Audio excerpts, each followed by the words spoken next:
Yesterday, CNN's Sara Sidner had on a drag queen who calls himself Brigitte Bandit to talk about how it's a scary time to exist in America as a drag queen. I noticed it's not scary enough for you not to be on national TV wearing drag. So it doesn't seem that scary.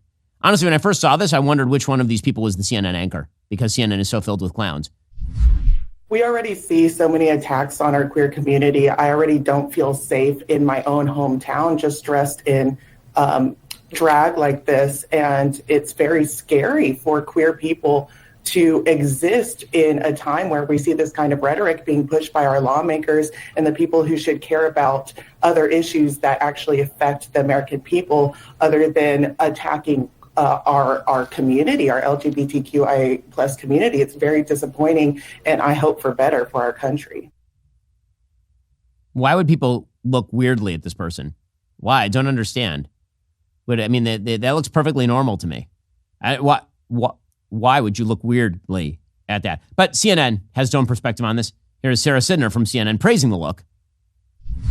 The Queens are calling on lawmakers to pass a National Equality Act. It could amend the 1964 Civil Rights Act to provide explicit protections for LGBTQ individuals. Joining me now is drag queen and activist Brigitte Bandit.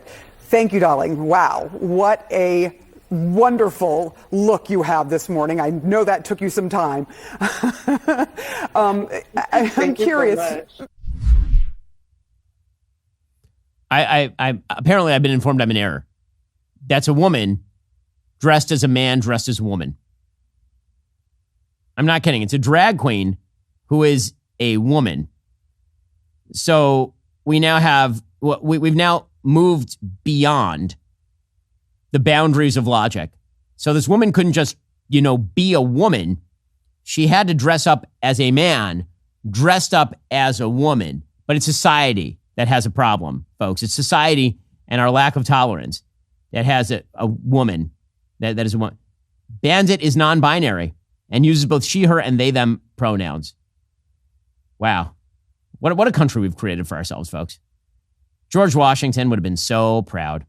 As social unrest escalates and crime rates climb, securing the safety of your family is more crucial than ever. In uncertain times, having effective yet non-lethal options is vital. This is why you should check out the Byrna Less Lethal Pistol Launcher. It's been developed by a team of common-sense gun owners who understand the importance of having choices. They engineered the Byrna launcher as a powerful tool for self-defense, allowing users to de-escalate life-threatening situations without resorting to deadly force.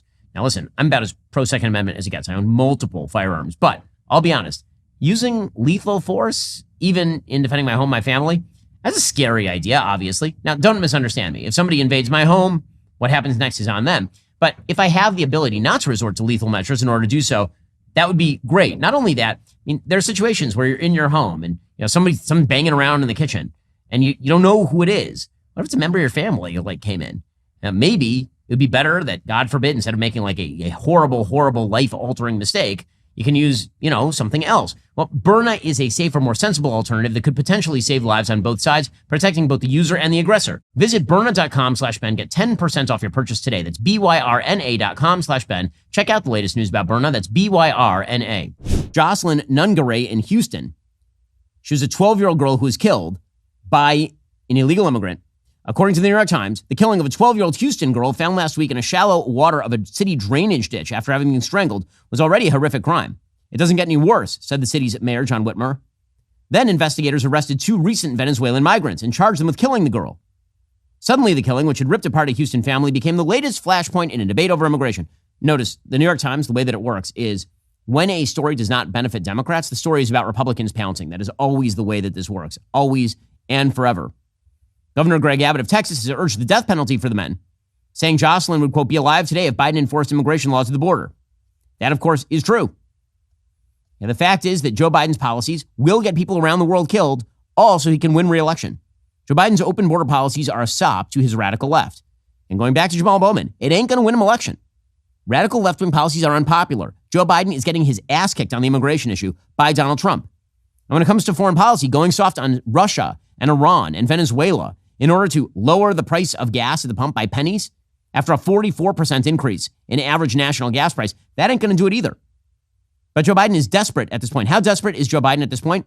Well, he's pulling out all the stops.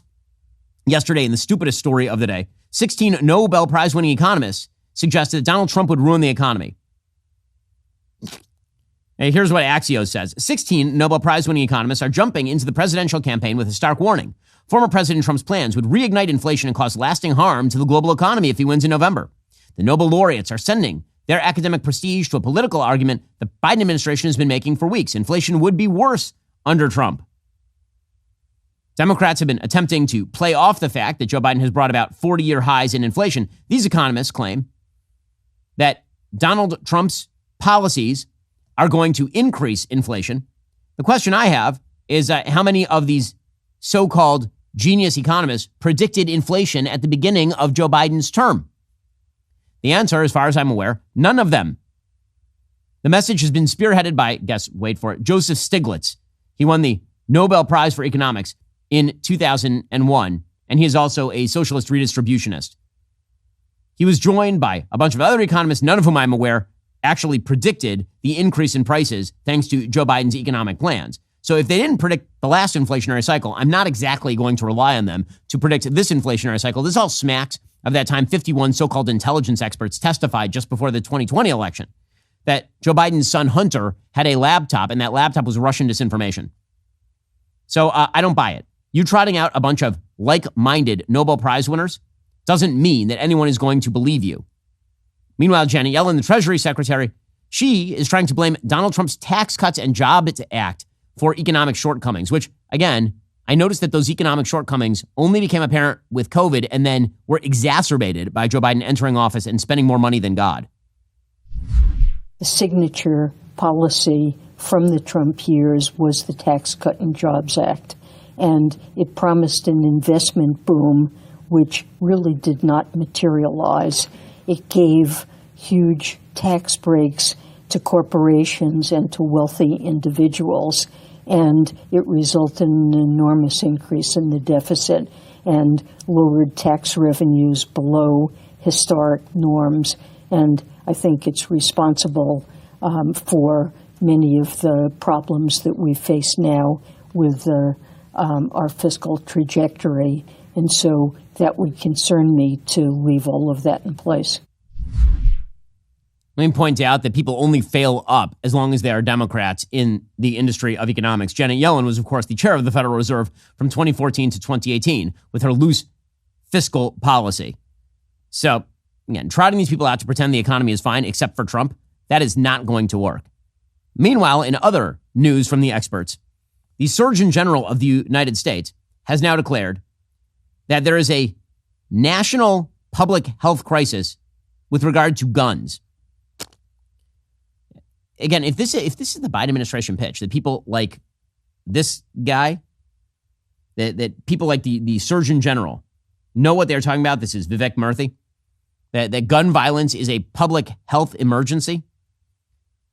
It's just clown world over there. Here's Vivek Murthy claiming that the guns are the problem, of course. I guess they're contagious. I know whenever I see a gun crime on TV, a crime including a gun, I immediately, my gun is out of control. I go to my safe, I open it up, all four of my pistols, my shotgun and my AR all immediately jump out into my hands and start firing randomly because it's contagious, you know. Here we go. Today, for the first time in the history of our office, I am issuing a Surgeon General's advisory on firearm violence. It outlines the urgent threat firearm violence poses to the health and well-being of our country. The Surgeon General's advisory lays out the approach we can take to address firearm violence as the public health crisis that it is.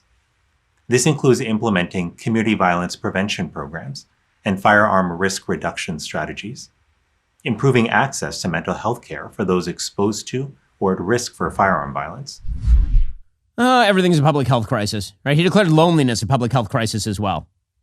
Now, this is one of the problems when you see government as the solution rather than government as part of the problem. Are you tired of the lies and the twists of the mainstream media talking points? Yeah, me too. Join me in my newest series, Fact, where I dismantle and bring truth to this tiring mainstream agenda.